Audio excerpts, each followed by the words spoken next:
Bodeli Swaminarayan hall ખાતે રાષ્ટ્રીય સ્વયંસેવક સંઘની પ્રમુખ જન વિચાર ગોષ્ઠી યોજાઈ। છોટાઉદેપુર જિલ્લાના બોડેલી ખાતે આવેલા સ્વામિનારાયણ હોલમાં આજરોજ રાષ્ટ્રીય સ્વયંસેવક સંઘ દ્વારા પ્રમુખ જન વિચાર ગોષ્ઠી કાર્યક્રમનું આયોજન કરવામાં આવ્યું હતું। કાર્યક્રમ જિલ્લા કાર્યવાહી શ્રી વિરેન્દ્રભાઈ રાઠવાના અધ્યક્ષસ્થાને યોજાયો હતો।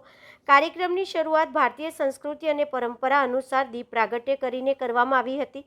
કાર્યક્રમમાં મુખ્ય વક્તા તરીકે પશ્ચિમ ક્ષેત્રના સ્વબૌદ્ધિક પ્રમુખ શ્રી વેંકટ રાઘવ રઘુભાઈ ઉપસ્થિત રહ્યા હતા। તેમણે પોતાના પ્રેરણાદાયી માર્ગદર્શન દરમિયાન પંચ પરિવર્તન વિષય પર વિસ્તૃત માહિતી આપી સમાજ જીવનમાં તેમના મહત્વ અંગે પ્રકાશ પાડ્યો। તેમના ઉદ્બોધનમાં સામાજિક સમરસતા, પર્યાવરણ જાગૃતિ, કૌટુંબિક મૂલ્યો, સ્વદેશી વિચારધારા અને નાગરિક કર્તવ્યો જેવા મુદ્દાઓ પર વિશેષ ભાર મૂકવામાં આવ્યો હતો।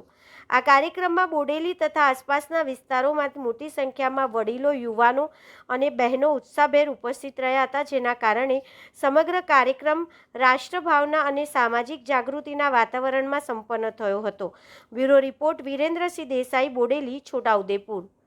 ज्येष्ठ श्रेष्ठ नागरिक वृंद,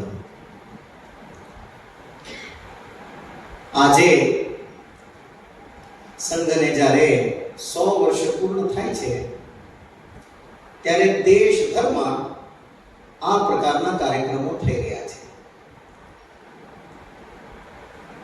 1925 વિજયાદશમીના દિવસે સંઘનો પ્રારંભ થયો, એટલે 2025 વિજયાદશમી પર 100 વર્ષ પૂર્ણ થાય। તો યુરોપ અને અમેરિકામાં જે નાગરિક શિષ્ટાચાર છે એ આપણા દેશમાં કેમ? માત્ર નોલેજ આપે છે, જાણકારી આપે છે, અને આપણને છે માત્ર વિષય લઈને જતા રહીએ છીએ એવું નથી, વિષય તરફ બધા સમાજ કામ કરતો થાય એટલા માટે પણ સંઘ 100 વર્ષથી પ્રયત્નશીલ છે અને હજુ આગળનું વિઝન છે।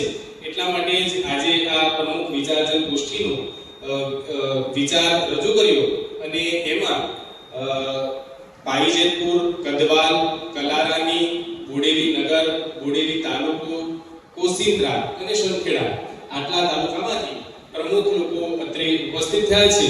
તો આ પ્રસંગે આપ ઉપસ્થિત પ્રમુખજનોનો પણ સંઘ રાષ્ટ્રીય સ્વયંસેવક સંઘ છોટાઉદેપુર જિલ્લા તરફથી સર્વેનો આભાર માનીએ છીએ।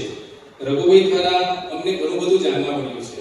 આ 100 વર્ષના કામમાં મોટે ભાગે જે સંઘના કાર્યકર્તાઓ અત્રે ઉપસ્થિત છે એમને આ પંચ પરિવર્તનના વિષય લેવા જવાનું થયું જ છે, પરંતુ અમે શરૂઆત કરી તો પર્યાવરણથી, પરંતુ આપના દ્વારા શરૂઆત થઈ પરિવાર પ્રબોધનથી અને એનો જે નિચોડ છે એ પણ અમને પણ ખૂબ સારી બાબત લાગી।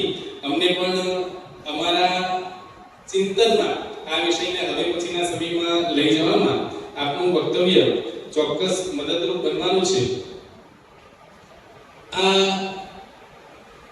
કામ એટલે જે પ્રમાણે સંઘની શતાબ્દી વર્ષ ઉજવવાનું નક્કી થયું હતું ત્યારે જ આ પ્રમુખ વિચારજન ગોષ્ઠીનો કાર્યક્રમ પણ નક્કી થયો હતો, એટલે સંઘે પણ છોટાઉદેપુરમાં 2 જગ્યાએ પ્રમુખ જન વિચાર ગોષ્ઠી કરવાનું નક્કી કર્યું। તો એના માટે 2 મહિનાથી અમે આયોજન કરતા હતા। 2 મહિનામાં અમે લગભગ દરેક જગ્યાએ, એટલે અહીંયા બોડેલીમાં પણ 500 લોકોનો સંપર્ક કર્યો છે, બોડેલી તાલુકો એટલે આજે 6 તાલુકા છે એમાં, અને એ જ પ્રમાણે છોટાઉદેપુરમાં પણ સંપર્ક ચાલુ છે જ। ત્યાં પણ 3જી તારીખે આ પ્રમાણે પ્રમુખ જન વિચાર ગોષ્ઠીનું આયોજન છે, ત્યાંનો સમય 4:30 વાગે છે। તો આ દરમિયાનમાં અમને જે પણ સમાજમાં ગયા તો સમાજમાં જે પ્રમાણે વિજયભાઈની વેદના છે એવી રીતે વેદના પણ સાંભળવા મળી છે, અને એ વેદના વ્યક્ત કરવા માટે અને વેદનાનું નિરાકરણ લાવવા માટે અહીં પણ જે ઉપસ્થિત થયા છે તો એમનો પણ અત્રે આભાર માનીએ છીએ।